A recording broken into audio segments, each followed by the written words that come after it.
నమస్కారం ఘంటారావానికి స్వాగతం ముందుగా ప్రధానాంశాలు బీఆర్ఎస్ చేసిన ప్రతి మంచి పనిని ప్రభుత్వం చేసినట్లు చెప్పుకుంటుందన్న హరీష్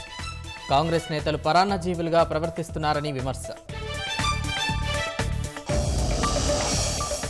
పెట్టుబడుల స్వర్గంలా రాష్ట్రాన్ని సీఎం తీర్చిదిద్దుతున్నారన్న కాంగ్రెస్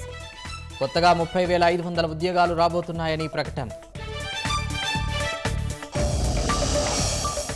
వైద్యురాలిపై అత్యాచార ఘటన కేసులో పోలీసులకు మమత డెడ్లైన్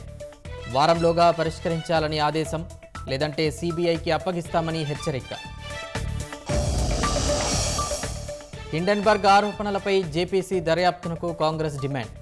దేశ ఆర్థిక వ్యవస్థను బలహీనపరచడమేనన్న బీజేపీ పశ్చిమాసియాలో యుద్ధ మేఘాలతో అమెరికా అప్రమత్తం ఇజ్రాయెల్కు రక్షణగా జలాంతర్గామి తరలింపు